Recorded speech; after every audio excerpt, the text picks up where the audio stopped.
I had a great conversation with my friend Rekayi. The topic that we started discussing was the things we have learned in different stages of life. What sort of information did we wish we knew when we were younger? Maybe at the beginning of college, once we had graduated college, and so on. One of the things that we talked about extensively was the importance of doing things that you really enjoy. As crazy as and as simple as it sounds. And what can we do to increase our chances of finding more things that we truly enjoy and are passionate about? Because moments and the feelings that you have when you are truly engaged in an activity just seems like a great use of time and life. I hope you enjoy this podcast.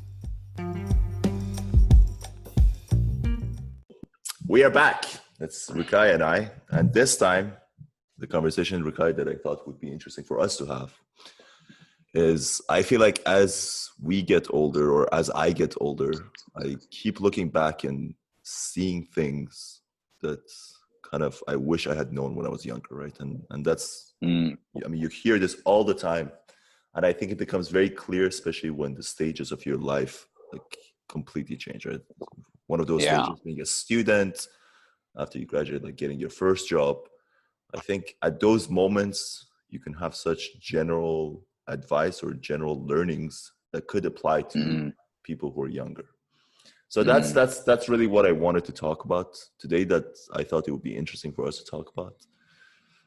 So I just wanted to give a background, and that's what it is. So what do you think of this whole topic before we even get deeper into it? Yeah. I mean, I think that's, I think it's a great topic. It's a pertinent topic, and it is so much in line with the thrust of this podcast, which is really about those random thoughts and about growing up, you know. And I think that this topic, it really speaks to that, and is very well aligned with the intentions of the podcast. And I think it's so relevant to the evolution of thinking and success of young people, and also the values of intergenerational learning. And I think that through this conversation, and of course through this podcast, we are cultivating those things. So I think it's brilliant. I know, yeah. That maybe that made it look like more than it is. But if one person listens to this and genuinely, and I genuinely mean this, if like someone who's younger than us listens to this and takes one thing away, then like what a great way to spend time, right? Like what's a better way than that? And really, the reason that this topic is always so fresh in my mind is because, first of all, I think about it a lot, and it's really interesting. So Sam, who's our friend, has done basically a business program at one of the prominent universities in Canada. And then he was telling me last night that the incoming students get matched up with the outgoing students to kind of get advice, right? So just being like, hey, how was your experience at this school? What worked, what didn't? And he was talking about the advice that he gave to one of the students who reached out to him. And it was really interesting, right? Because he kept emphasizing, it seemed like the person who was reaching out is like very much cares about studies and like focusing on getting good grades. And like Sam kind of replied saying, I think you're missing the whole point. The point of this business school is not for you to learn the topics that are being taught, but this is a great opportunity for you to meet brilliant people around the world and build up your network, right? So I think like those kind of advices where you're kind of saying the main goal that you have is so off that I think you should completely change your main goal are the most important things. You know what I mean? Because I feel like as you go through life, it's really easy for you to get focused on certain things and then later on realize that like, oh, maybe those things weren't as important as I initially thought, right? Absolutely. And I think, part of that point that Sam is making is about the sort of art of life and approaches to it. And that when you enter university, it is, if you think about what it kind of means, university, universe, one truth, the truth, right? Yeah. It's everything in one place. And it's a gateway to the world and a gateway to real life. And you need a certain attitude to really benefit from it the most. Yeah. So we can actually talk about. I mean, I mean, what do you think if we were to look at? I mean, we're not that old yet, right? God damn it! I think there's an ambulance in the background. Not sure if you're able to hear it or not. You can hear it. You can hear it. Okay. So where do you want to start? So if we think of the big, I guess, stages of life that we have gone through, that we can talk about. There's like I guess there's high school, which is actually the craziest time of your life, right? The other day I was thinking about this. Dude, high school is the first time you understand the concept of social hierarchy, right? That is the first time that comes to your mind. Like you understand that such a thing exists, and you are in the place where it is being like social hierarchy matters the most. Do you know what I mean? It's almost like you're learning a new concept and you're already at level 100. Exactly. You know what I mean? It's crazy. So we can talk about that. We can talk about university, and we can talk about like your first job out of university. I mean, if you can think of any other big stages, we can talk about those too. No, I think those are the stages. I think the other interesting thing is maybe just to say, like maybe where those stages have taken place as well at one level, you know, and yeah, I think that for me that would be relevant personally. Yeah. So you mean like when we talk about where we were when those stages took place and like kind of set the setting? Yeah. Like for example, in high school I was in Geneva. In high school you were in Dubai. You see? Yeah. So those types of things. So for undergrad I was in Vancouver, and for masters I was in the UK. Yeah. Right. Yeah. And in my first job I'm in Zimbabwe. So that kind of perspective is also very important about related to the lessons. Yeah, and I think that's when it gets really interesting, right? Because so let's say, assuming that you went to an international school in Geneva, actually the location may not be that big of a difference, because an international school anywhere in the world where you have a good sample size of all the nationalities, it kind of, I mean, obviously there's some cultural stuff that come in, but I feel like the lessons would be very transferable across whether it was in Dubai or Geneva, right? And I think, so, and same thing with universities. Exactly. Yeah. Okay. All right. So let's get, which stage do you want to start with? I guess university was our common experience. We can start with university because we'll have a better understanding of each other's. And then, I mean, I kind of feel, Payman, that it's less relevant for us to start at the beginning. Yeah. Because we're at the end, so to speak. No, bro, right? We're not at the end. That sounds sad. I don't want to hear that. It's No, but what I mean, at the end of the chronology, right? So if you think about these stages, we are. So let's try not to like recount it as a linear thing. Yeah, let's start. Yeah. Let's start here where we are now, because that's where the reflection happened. You didn't reflect on it when you started university. You're reflecting on it now. Yeah. Right. Yeah. Or recently. So let's start here. Yeah. Okay. In this moment. Yeah. Yeah. Okay. So why don't you start it off, and I'll build up on wherever you take us. So let's say we're answering the question, what have you learned? I guess the thing which I've learned, or let's say two things which are connected. One is sort of to embrace change, and that comes from a learning that life has flux. You know, it rises like a wave. It rises and falls, but it always rises. it always falls. And so sometimes things, when they're in flux, a lot of different things are happening at once, okay? And then they calm down and dissipate, and then they build up again. And so what I have learned is to be aware of that, and to know when things are in flux and when things are kind of slowing down, and when they're building up again.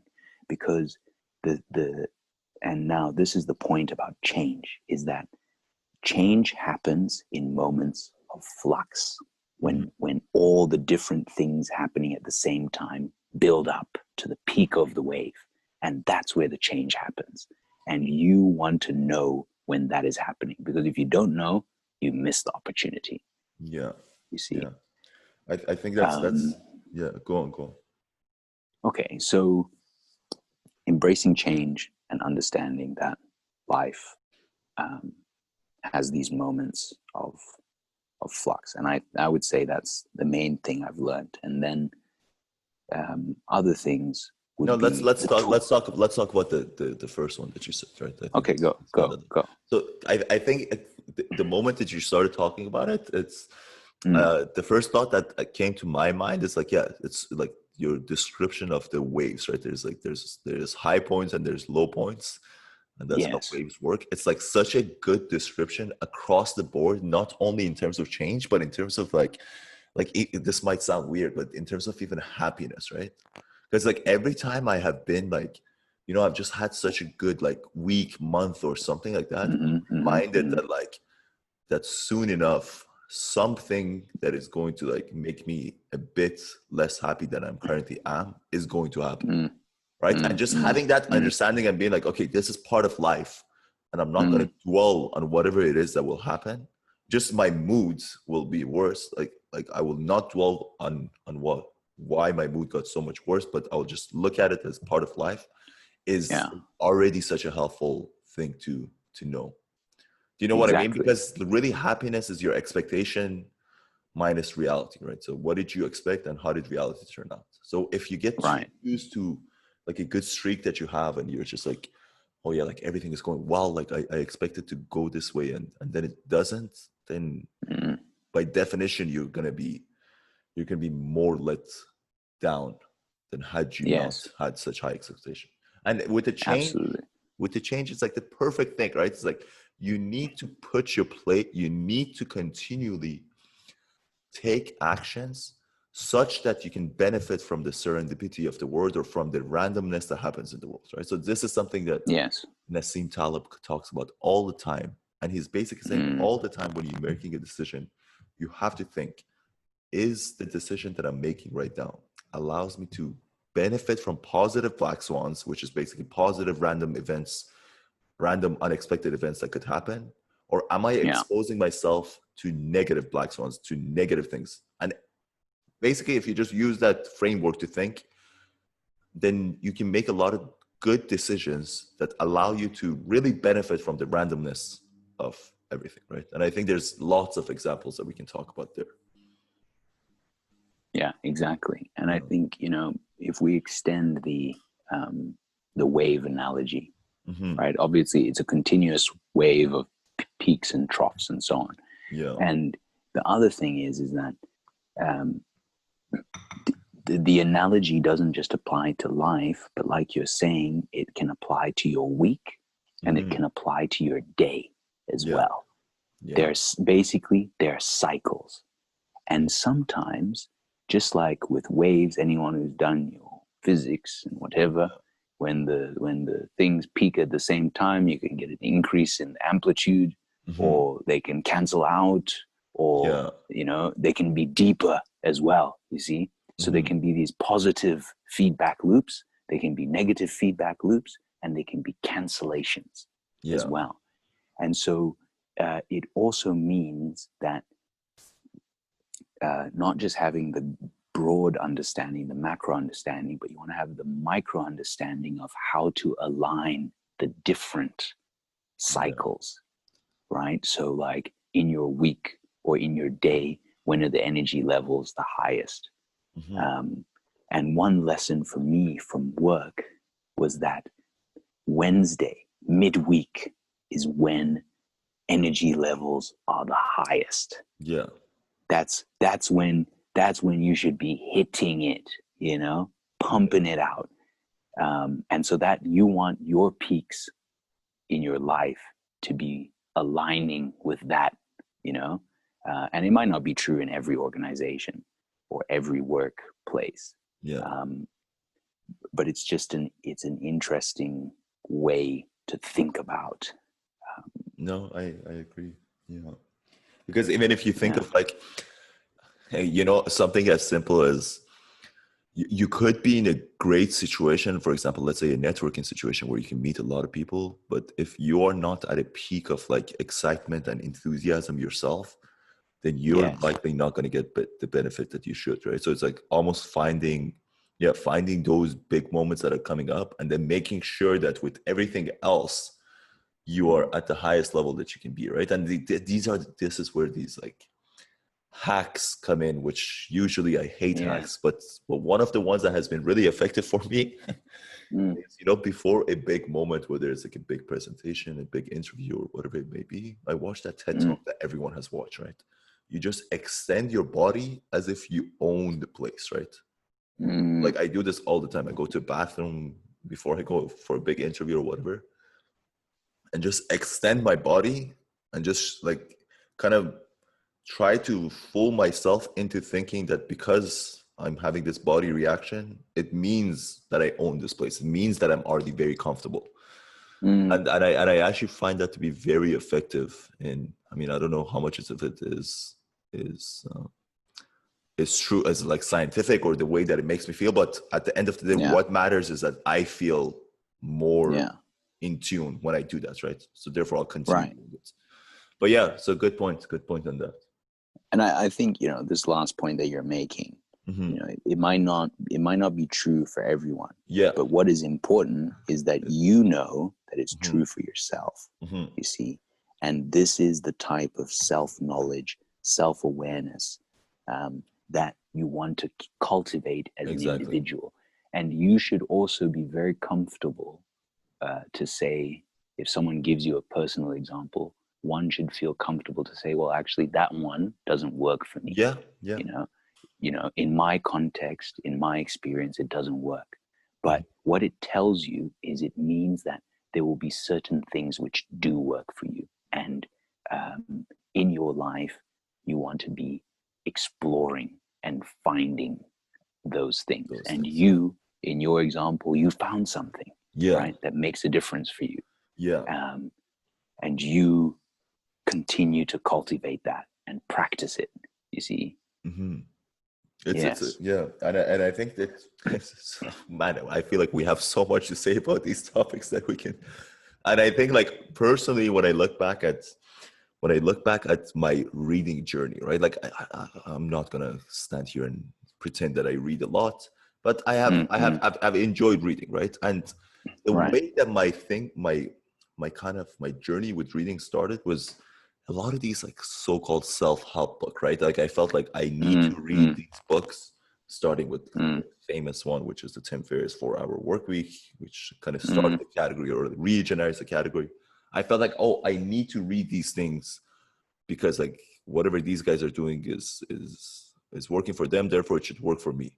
And it almost was like, like I was taking away from the experience and the pleasure of reading because Yeah. even though it wasn't assigned to me, I was assigning it to myself, right? It was a weird way. Right. Whereas it seems like it might be better to just get a lot of data points and just try different things to see what works for you rather than relying on, I don't know, like I think with reading, this is a completely different topic, but I think with reading it's almost more beneficial for you to just read whatever you find interesting rather than feeling like you're compulsed into reading something, Yes. right? Especially if you're Yes. doing it for pleasure.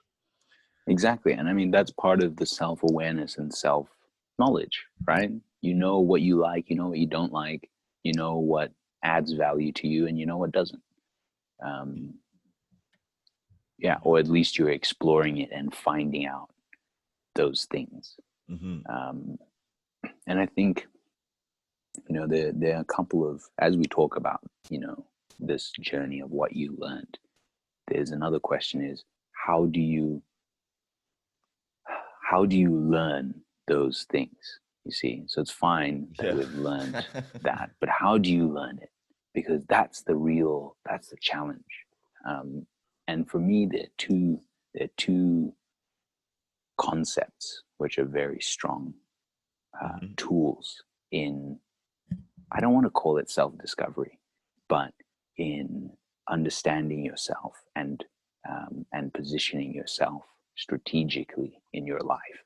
And Yeah. that is reflection, one, and the other thing, which I call reflexivity. Well, I don't call it reflexivity, it is called reflexivity. And they are two related concepts. Hmm. Um, Obviously, everyone knows what reflection is. Yeah. While mostly people understand what reflection is, looking back on events or experiences and how they've impacted you, Yeah. right?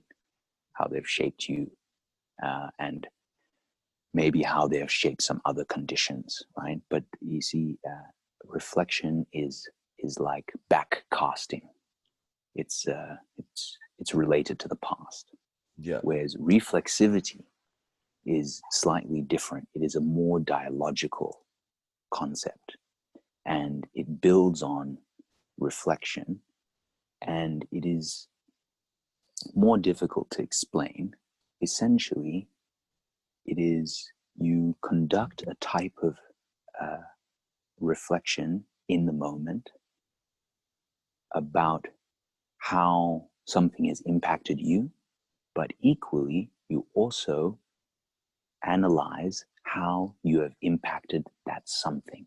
So it could be a social situation or work situation or a life situation. So yes, it's made you feel a certain way, but because you are also part of that situation, how have you shaped it? That that context, right? That social event. Maybe it's a party, and you were the one driving it. So yes, you felt these certain things from the party, but you were also contributing to that. Hmm. And how did you shape that? And when you shaped that event, how did it then come back and shape you again? So it's an iterative process of feedback. So you Yeah. shape, it shapes you, Right. and equally you shape it again. And the tools you can use in that are writing and thinking, um, and analyzing kind of your life and things which have happened. And then you can begin to extract understanding from those things. So basically what you're saying is trying to find out like whatever it is and however it has made you better or worse, however it has made you feel, go down a Yes, bit deeper, but understand how your actions played a role in the outcome, right? Instead of just kind of reflecting on, is that what, am I understanding yes, correctly? yes. It's how have your actions played a role in that outcome, Hmm. and how is that outcome in turn impacted you again, Yeah, yeah, and then just continue right? around these. Yeah. And you continue, and the point is, I called it dialogical, which is like Hmm. a dialogue. It's like a conversation, so it's not just one way, right? Hmm. So like in this conversation, I say something, you react, it makes you think something. You say something to me, I react, I say something, it changes, it's Yeah, evolving, you yeah. see. And um, when you are able to spot those things, you can now make interventions that you would have not normally been able to make. That's a good point, and it's like it's good to know it. I mean, I don't even know if I thought about this consciously that way, but it's like, and then from there you can really figure out what are the actions that consistently allow you to end up in positive situations, right? Exactly. Yeah. And it means then that you will be able to identify when things are going a direction that you don't want them to go, Hmm. you see. And you will now be able to because you will understand how you have influenced the situation, right, through your actions and how they have influenced you. And so you can now intervene to change the direction of that, whether it's an event or a relationship or a social interaction, or it can even be an interest, it can be a personal thing. It can be something that you're doing yourself or doing to yourself, Hmm. you see. There's thought patterns that you have in your own head. Yeah. Yeah. Exactly. How And they you make can you feel. begin to, exactly. And you can see how certain interventions change that. Yeah. Um, and I mean, it's a difficult, it's not a difficult concept, but it's hard to communicate it. Um, it's you kind of have to read about it, Yeah. and it's not, For- it's dense material. Um, So, but it so really makes a difference. you read about, what do you mean? What is, Yeah, I mean, I studied it at one point. What those concepts are. Um, what concepts, like the concept of this of idea of reflexivity, holy, so reflexivity. this is something that people write about? Yes, there's literature, bro. Oh my God. There's Oh. literature on this, like in journals. It's academic. You see, there's academic writings on these concepts and how they work. Ignorance is bliss, eh? I don't even know. I thought you were just off the cuff. I came up with this. So yeah, No, yeah, no. yeah, This is institutionalized. yeah, It's mostly part of the discipline of psychology. yeah. So I Um, think. Sorry, yeah, go on. But I think this brings up a no, that's it. really good, interesting point about. So we're kind of talking about university experiences, right? And Yeah, lately I've really not enjoyed, but it's a conversation that I care about, which is, I mean, how useful are universities, and should universities exist, or like, will my future mm, born children go to university and so on? And it's really mm, interesting when I have these conversations, especially with people who are from like arts majors and not from STEM fields like that I study, right. right? Because the Yeah. experience of those people, which probably your experience, is so different in university than the experience that I had, right? It almost seems like Yeah. a person who is just the so-called, going to college to kind of discover themselves and discover what they like.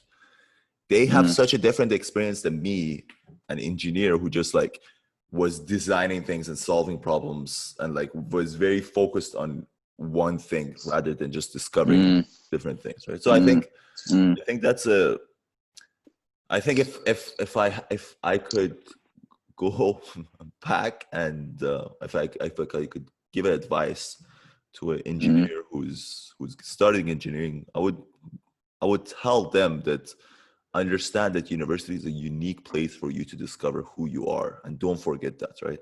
Don't forget mm, that's the main thing that's going to happen. So have your mm, social life, explore different topics that you're interested in, and don't feel like you need to just stick with this curriculum that they have come up with, right? Because I think dude, yeah, so rant has begun. yeah, go for A it, bro. lot go for it. A lot of times I think about it, it's like there's things in my life, there are things in your life that you do that you really enjoy, right? Like Mm, so for example, remember when you were really into cycling and you used your money yes. that the first paychecks that you have ever gotten in Yes. buying a bike, right? That's a big decision. Yes. These are the first paychecks Yeah. you've ever gotten, but you spent it all in buying a bike.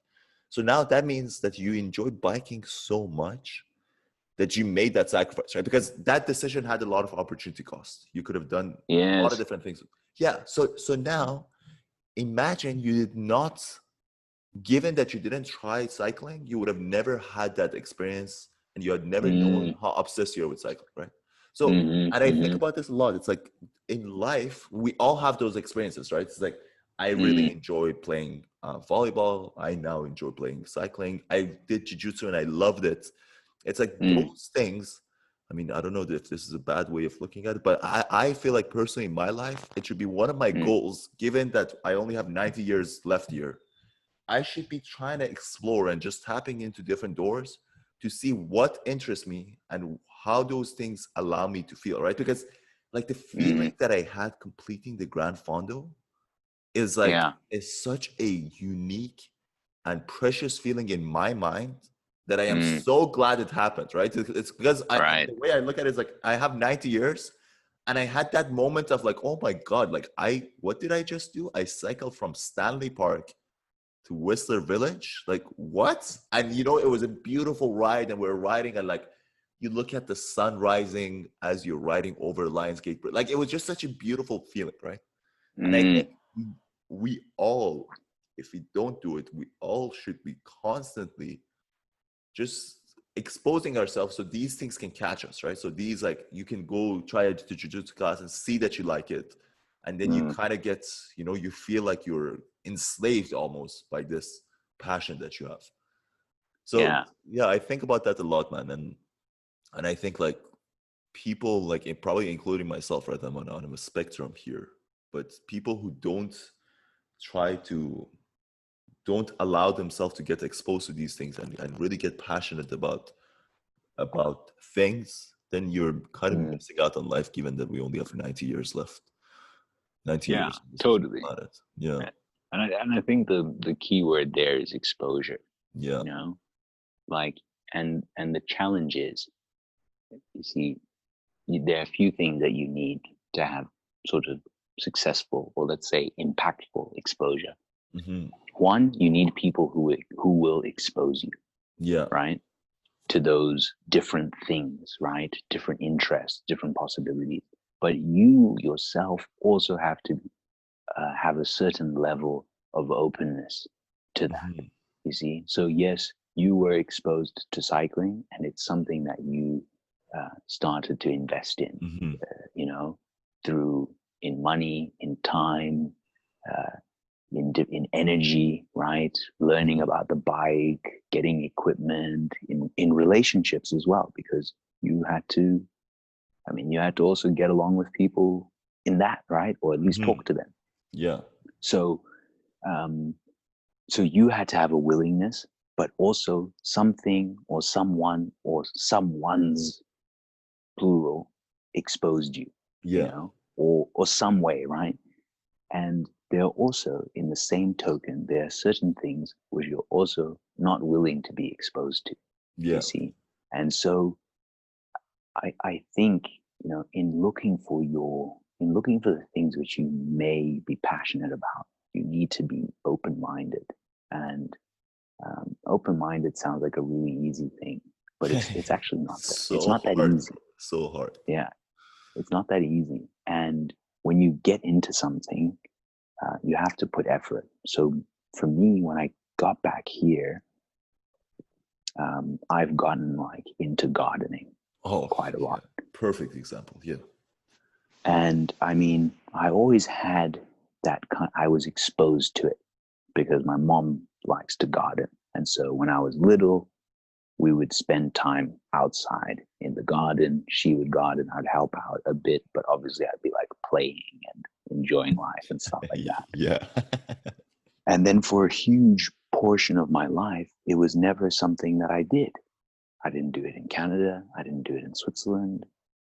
It was just not something I did. But when I came back to Zimbabwe, Hmm. I I guess also because this was the place I was exposed to it in, I began to take an interest. And really, to cultivate my interest, I've had to read a lot of stuff on Hmm. the internet, in books. I've had to have conversations with people who know, you see, or also ask people, be like, oh, who knows about this thing? Or who Yeah. knows about that? And then go and seek out those people, Yeah. you see. And that's the hard bit. And honestly, it's not easy. you know this No, it's morning yeah. this morning I was reading about how to prune peach trees, because we have peach trees, and I Yeah. wanted to prune them, and I had to read. And Yeah. after reading, I had to motivate myself to do it. Get the saw out, get the scissors out, put on my boots and whatever, and get out there and start, looking at the plant, making an assessment of the tree, what needs to be cut, what doesn't need to be cut, Hmm. and get on and do it, you know. And it's labor intensive, and so you also have to be, there's a level of commitment to passion.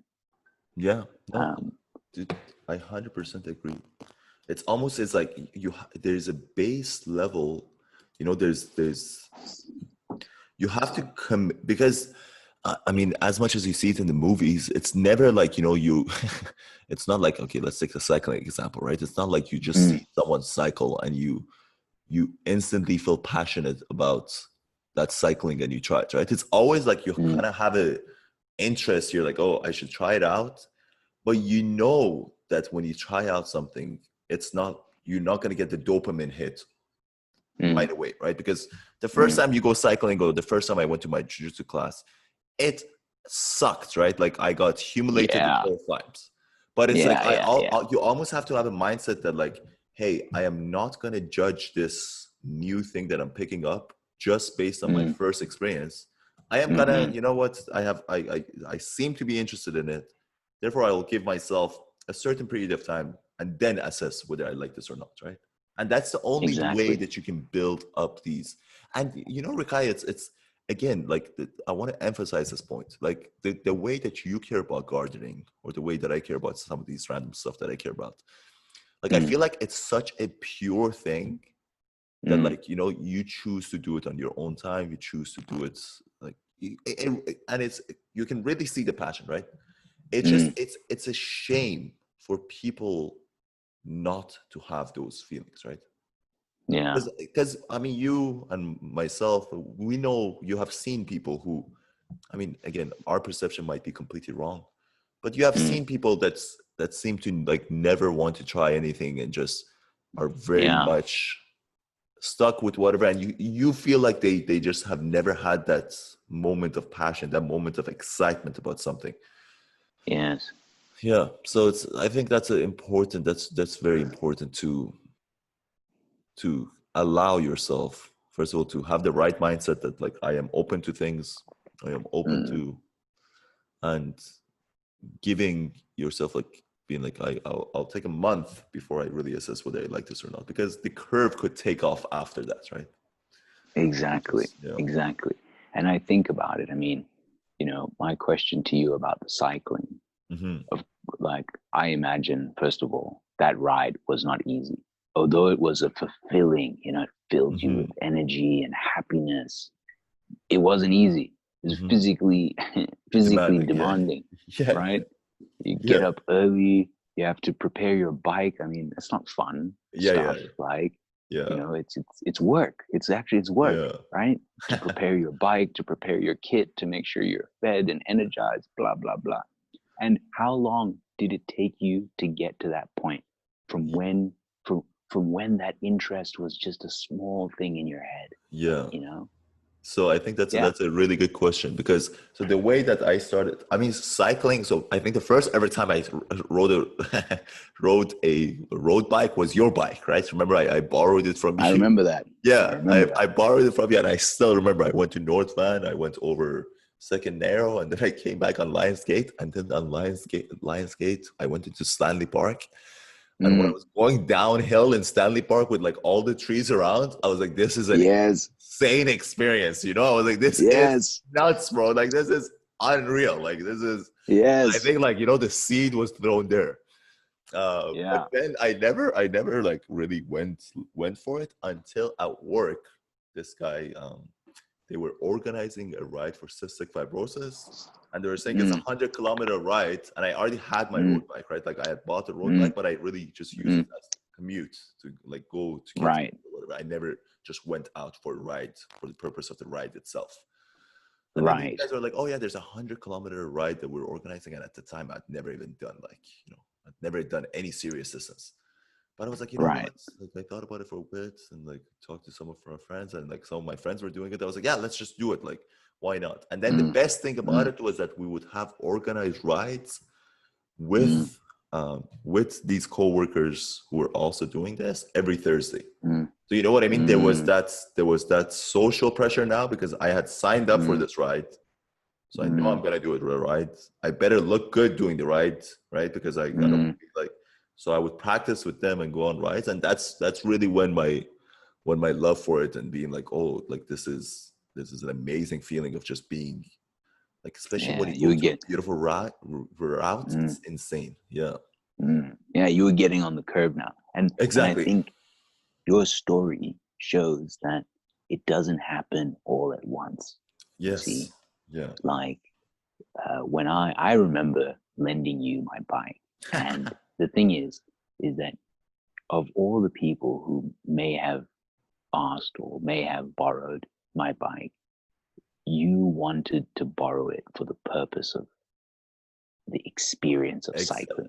Dude, that's such a beautiful way of putting it, right? Like at the time, I was open to it because I would look at you and I'd be like, okay, so Rikai, you're a good friend of mine, like I'm really close to you. Like I feel like we have similar attributes. I was like, this guy is going crazy about this idea of cycling, right? He has made such a commitment of spending his first paycheck ever on buying a bike. There must be something interesting there, right? So I was curious. Yeah, I was legit yeah, curious. I was like, there must be something that he's experiencing that in my mind I can't even understand.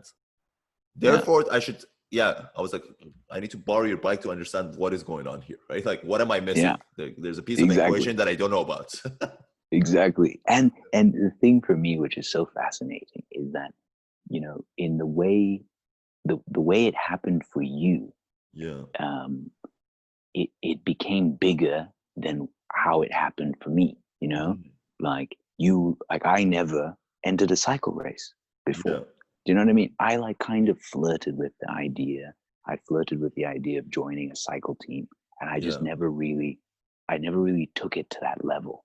Yeah. But you see, what's so fascinating is that I don't know if it's like you building on me or what. I don't know what that relationship is, but you took it to a totally another Yeah. Yeah. level, Yeah. you know? And also for me, that's so exciting. Like when I saw you do your Whistler trip, I was like, this guy, man, is cycling tights. Like this is amazing. Um, and it's I wouldn't on that day, I would have never said that, you know, that's where you'd end up, Yeah. right? Yeah. I couldn't have predicted it, Yeah. you see. 100%. Like a lot of things aligned, right? Like that work thing happened, and but at the same time, Yes. like yeah. Again, this is not. I mean, for anyone listening, I don't even know if anyone would be listening. But anyone listening, this it's not about cycling, right? Like we're just talking about the the the way that a passion has grown in my life and with Rikai, it's gardening. So it's like really understanding, we're basically trying to find out, given that we think those moments of passion, those moments of like, when you're really into something, when you're really into an activity, is such a good feeling that everyone should have. Mm, We're trying to find out, how did we end up into the place where we allowed ourselves to mm, really, on the graph of like excitement for an activity, to really accelerate that graph and go towards the yes, top right, where you're just, exactly. yeah. And it's like, Where yeah. it's yeah, where it's just picking up, where that Mhm. growth is just happening. Yeah, Yeah. man. And it's a beautiful thing. And also, like you're saying, it's sort of looking back in retrospect to say, like, well, what were the pieces that got me there? And I like this point, things for you in that story, they just aligned. Hmm. Um, and for me with the gardening, they just aligned because I was back home, Hmm. and here, the gardens are big and gardens are part of like society here. And there are lots of things which you have at your disposal to be Hmm. successful in that. Um, and for me, it's been challenging as well. Um, and I've also had to, learn how to balance those different challenges in my passion. Um, but equally, I've also had to, you know, reflect on things and also try to connect different pieces of information to um, to really grow my passion. You Yeah. know, and and sometimes I take notes. Sometimes I just jot down ideas which are bigger than my passion, but my passion could lead me to those ideas. Yeah. And that's also part of what gives me um, the energy to carry it out. And again, it's not easy. I mean, the activity which I carried out today, I've been thinking about it for a long time. Yeah. It just doesn't all happen at once. Yeah. So if you had to say like what actions can you take as an individual, if you had to summarize it, to Mm, make sure that things do align, and the same way that you said things align for me for cycling, or things align for you for mm, gardening. What mm. actions do you think you can take as an individual to make sure that things do align, so that you Well, expose yourself to those experiences? I guess you see the thing is there. I mm, Maybe it's not actions, but it's Or, it's more intentions, yeah. right? And I think, especially in your story, what you begin to see is that there are a network of things Hmm. which are connected, which come together, that allow you to advance that. Hmm. And by understanding what the different parts of the network might be, you can make interventions to help yourself be successful in pursuing your passion. So obviously, in your case, there was like an initial experience, an Hmm. exposure, an interest. Yeah. Okay. There are people. Okay. But there are different types of people. So I was one type of person in your Yeah. experience. Your coworkers were another type of people in your Hmm. experience. And then there were also people who were part of that network who weren't cyclists, I'm Yeah. sure, right? Yeah. Who also who supported you in some way or something, Yeah. right? Then, of course, you also had to have some resources to make it happen, financial or otherwise. You see, that's also part of the network. Yeah. You had to be in the right place. So Vancouver was the right place. I swear, if you had moved to another city, it, it might not have happened, Yeah. Yeah. Yeah. right? Yeah. So it's about understanding the networked effect of things and how they come together. Yeah. And if you know, or if you have an idea of what pieces make up the network, you can pursue them. So in my case, I've looked for people with knowledge on gardening and Hmm. understanding. I know that people don't just have knowledge, there's also knowledge in books, right? But there's also knowledge in observation. You see, Yeah. you can create your own knowledge, Hmm. um, by looking, by seeing, by testing. Um, and the other one is maybe like focus. You see, when you pick one thing, Hmm. you begin to uncover the complexity of it. You see, when you try and do a lot of things which are very complex, you lose everything. But if you pick one thing and focus on it, you can really get into the details of it. Yeah. Um, so yeah. I And sorry, go on, go last point is that you kind of have to, in certain moments, you have to understand that you will have to push yourself on. Hmm. to pursue your interest. And if you don't push yourself and don't take actions, you will never, it will never grow. 100%. Like that's it's almost like, yeah, nothing comes for free, right? Literally, even Exactly. even yeah, even something you're passionate about doesn't come. But what I was gonna say earlier, it's like it almost, I really truly, I mean, I think this is, you can probably run a scientific study on this, but passion is contagious, right? So if you have an Mm, interest about, like, if you have an interest about whatever it may be, playing chess, for example, right? mm, Then you surround yourself by people who are really passionate about playing chess. Then the only way, given that you had some sort of interest, is that your interest in playing chess will grow exponentially when you're mm, surrounded by those people, right? So I think if I had to pinpoint one thing, it's that. It's exactly that. It's like when you have an interest with something, find other people who have the same interest, and Yeah, your passion will grow so much more when you can talk about something that you're interested. And so exactly. this is a wild turn, but I think this is where Reddit becomes really interesting, right? I don't know if you go on Reddit a lot, but like Reddit has Not much. subreddits for everything, right? So there's like Mm, basically the concept of Reddit is, I mean, it's, I guess it's like a social media, but not really. You know, Facebook, the premise is that the biggest parts is the individual's profile, right? Instagram, the mm, same thing. Those are mm. the bigger, It's a the biggest, centerpiece. yeah, the centerpiece of Yeah. the equation is that. But on Reddit, in my eyes, the centerpiece of the equation is the communities that are getting built, right?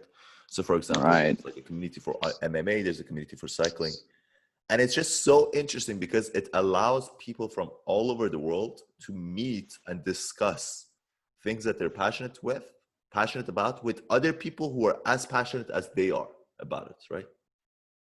And that's Precisely. why I think, well, I mean, that's why I love Reddit. I think what Reddit has done is like, is exactly what the internet should be used for, which is Mm, bringing, because now you're exposed. Now it used to be like, let's say I don't know, I'm in Vancouver and there's only a couple people who are into like glass blowing, I don't know, sharp objects, you know what I mean, or some very particular thing that I'm into. But now I'm right. exposed to the whole world and I can find people like that all over the world who are as passionate about this random thing that I'm passionate about, and that really builds up.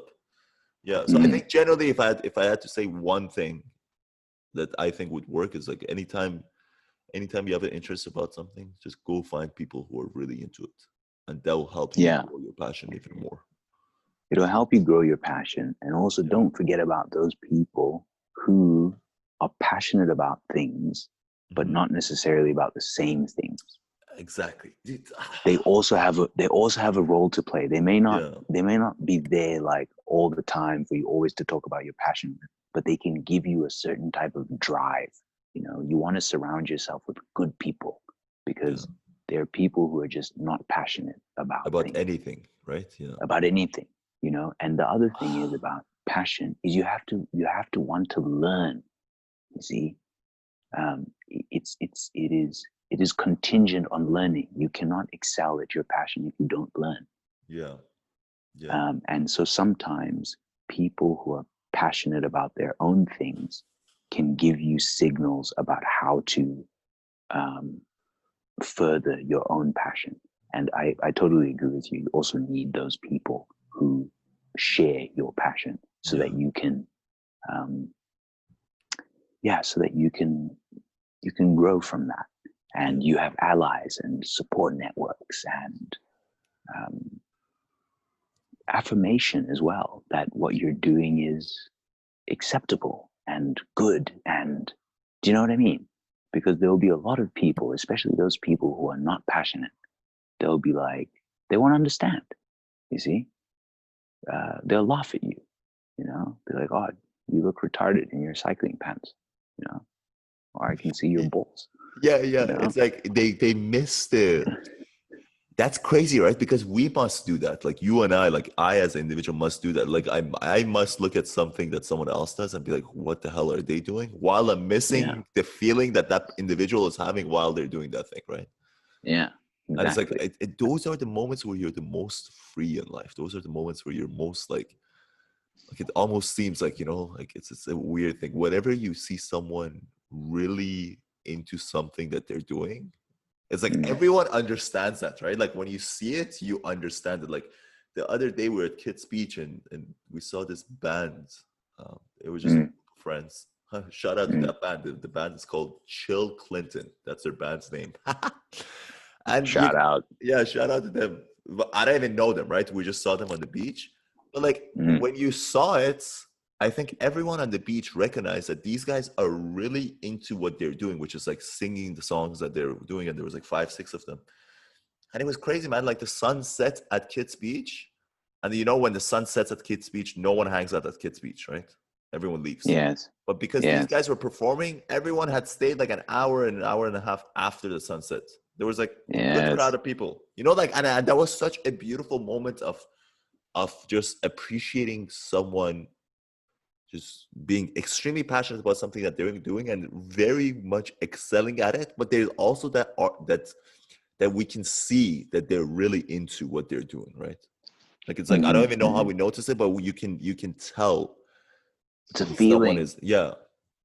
Yeah, it's It's a a crazy feeling. thing. Yeah, and I guess, of course, you see, in that moment when you experience that, Hmm. you don't know the whole story of how they got to that point, you know, and the journey of it, of getting to that place where the passion is just exuding. And in some cases, it will be people around you who point out your passion. You might not even know that you're passionate about something Yeah, such a good point. until someone is like, until you tell somebody about it, and you, whatever it's, if it's an activity or whatever it is, and they'll be like, wow, you're so passionate. Dude, And then such you'll a be good like, point. Such a good you'll be point. like, wait, you'll be Yeah, like, what? yeah. Did you just say passionate? You'll be like, no, no, no. I never said this was my passion. And then you begin to digest it, and you'll be like, oh Yeah, no, like wow, like this person has an interesting point, yeah, you know. yeah, And so I think that's really fascinating. That sometimes you won't even know that you're passionate about the thing. yeah, You yeah. haven't called it that yet. In your mind, yeah, in your mind, you haven't made the association, like, but it's like it's Yes. really easy to see, right? Like whenever people talk about anything, like I love those raw emotion of, like whenever someone talks about something that they really enjoy, Mm, it's like it mm, almost builds you up, right? Like I mean, dude, this is yes. this is a crazy thing. So, as we have gone through, like, I mean, as I have gone through high school, I've gone through university. On social media, I have added a lot of people, like we've become friends on social media. And over the years, like the friendship has fizzled out or whatever it may be, right? So I have like Mm, whatever. There's a lot of people that I'm friends on social media that are not necessarily exactly my friends, but just acquaintances that I had met through these different experiences. yeah. And now it's like as we're getting like, I don't know, we're getting fuck, this sounds crazy, but as we're getting towards our like late 20s, I feel like after a couple of years in the workforce, like people are really starting to think like what's gonna happen, like I need to like do stuff that I care about.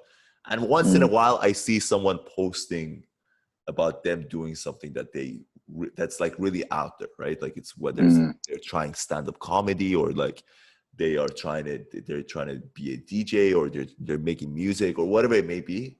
And it's weird, mm, man. Like when I see that, I try to make it a point to send them a message and be like, hey man, like I mean, we're not even friends. I don't even know you that much, but I just wanted to say like it's really dope and it's really cool that you're committing to this thing and you're making mm. it public, right? There's almost a sense of like exposure. You're kind of exposing yourself to the wide social network of your friends. Yes. So it's really cool to see that. And I think, yeah, I guess this goes back to the point that you were saying earlier, where you build up on like people who are passionate. Kind of this, I cannot believe I'm saying these words because I used to make fun of everyone, and I still make fun of anyone who uses these words. But it seems like the people who are passionate Mm, pass on energy to you, right? Like it's the mm, right sort of energy comes towards you. exactly. They make you more Exactly. passionate. Yeah. Yeah, man. And I guess you see that's the we were saying it at the beginning. It's the art. That's the art of life. Yeah. You see, who gives you energy? Who builds you up? How do you cultivate your own energy, your own interests? How do you align those peaks in the of the Wow. waves, Yeah. right? For amplitude and the other thing I've realized, I've learned is that as you get older, or as you not necessarily older, but as you know yourself better, Yeah. it, it is easier to form connections with people who you have shared interests with. So you can develop stronger relationships much faster. When. But when you know yourself better, but you may also develop fewer strong relationships. which is You see what all I that mean? matters. No, why are you trying to maximize numbers, right? Yeah, I completely agree. Right. And maybe you see, like, I think your point earlier about high school, Yeah, it was about numbers. It yeah, was like, how many friends do I have? How many this? How much yeah, that? I'm like so popular. yeah, Do you know what I mean? It was yeah. always about like the numbers. It's not about Um, the depth, right? Yeah, yeah, not about the depth. And as you know yourself more, uh, it's you will just catch those signals like, oh, this person is on the same wavelength as me. This is the same thing. This is the yeah, same thing. But equally, it means that, um, I have some instances with people where I just have to tell them straight up, like, I'm just not interested in talking to you, yeah. And that's a free because, thing, right? You should be able to yeah, do that. Like, why not? Like, you know what I mean? yeah, like I have 5 minutes with you, and then they say one or two things, and I'm like, look, I'm done. I Yeah, don't want to talk to you. yeah, And people cannot handle that. yeah, And but that's that's what you get from understanding more and more about yourself. yeah, And uh, the tools, again, I think the tools are reflection, reflexivity, writing, thinking, yeah. um, those types of things. Dude, it's really interesting. Like it seems like if it seems like as you find out more about yourself and the things that you care about, you care less about other people's opinion, right? So it's like in high school, when you're a young adult and you don't really know what you want, all you care Mm, about is like other people's opinion, right? And like not even in mm, high school, like you see it like at some stages of my life in my young adulthood, I really cared about other people's opinion because I hadn't formed as a person yet, right? Like I didn't know what I cared about. So therefore I only cared about what other people thought about me. But it almost seems like once you make the journey into finding out what you really care about, the mm. amount that you care about what other people think about the things that you care about just goes down, right? You're just like, dude, this is Yeah. so great that like why should I care? Mm, mm. Yeah. Exactly. And I had a very interesting, very recent experience. And What was that? um, a sort of developing like a friendship that was, well, no, it wasn't a friendship, but a kind of an acquaintance, right? Yeah. And once this acquaintance found out that we had a mutual friend, uh, and that you know, it changed the acquaintance into a friendship, you see. Yeah. Uh, and I, I guess I'm just agreeing with you um, in a different way. And so sometimes when you learn something about someone, it can be a block, but it can also be something where you just totally open up. You're like, Yeah. oh yeah, this Yeah. person is on my side. Yeah. They understand what I'm on about, Yeah. and it totally changes because once you have that feeling, Or piece of you information, are right? You get a piece of or information information. about, yeah. Yeah, you're open. You will share many more things. Thanks, yeah. Um, And even if those things which you share are not necessarily shared interests, because of what you know about the person, you kind of trust them. Hmm. Yeah. Dude, and Um, I think this applies to like, I was actually thinking about this the other day. It's like the biggest predictor of your friendship is actually shared passions and interests, right? It's mm, like mm. you really Or build up, values, yeah, or values values. or values, exactly. So it's really interesting. Like if you really like something particular that by the general public is not liked that much. Like Mm, I feel like it would be, yeah. I feel like that would be such a good indicator of like whether you'll get along with this person or not, right? So yeah, it's like you like something really particular, it's like something that the general public generally doesn't like. Chances are, if you find someone else who's as into this thing as you are, you guys will become good friends, right? Do you know what I mean? exactly. Yeah, Yes, yes. And you see, for me, in my example, I think it was more related to like values and not yeah, necessarily to say that we're interested in the same things, but we value the same things. Yeah. So in our interests, there are shared values, but not necessarily the same interest, which still allows you to build a positive relationship, you know? Yeah. Dude, this has been such an interesting conversation. You know, like it almost feel like it's like we're like exactly at the same wavelength, and everything you're saying is like bringing new perspective to how I'm thinking, and I hope I'm kind of doing the same for you. It's a very interesting conversation. Yeah, man. I think that's the really like positive thing, right? You're saying something, it makes me feel something. I Yeah. tell you, you respond, you react, Yeah. and it changes the conversation. So Hmm. when and at the beginning of this conversation, even though we had made a kind of outline or whatever, um, the quality in the first 2 minutes is not the same as the quality that we have reached Yeah. at this point now through this process of reaction and reacting, re-reacting. Hmm. You see, and the key thing is listening. You have to listen to me, and I also need to listen to you. And that payment, that is what reflexivity is.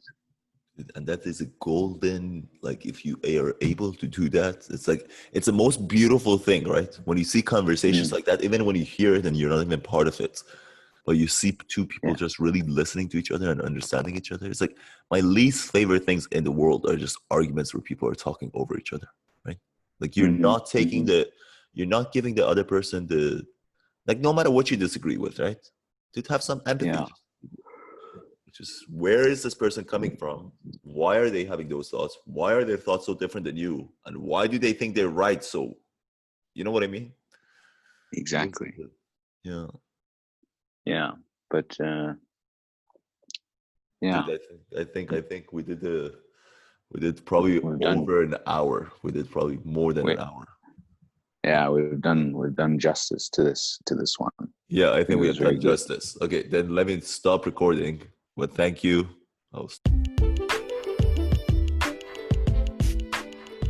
I personally found this conversation really interesting. And partly why I found it interesting is that when I talk to people who are around my age and they're approaching late 20s, as crazy as that sounds, I think a lot of people are thinking about the same thing. Life is kind of going by.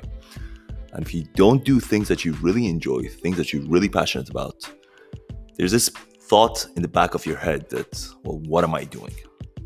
Well, you heard what our thoughts are. I would love to hear what's yours.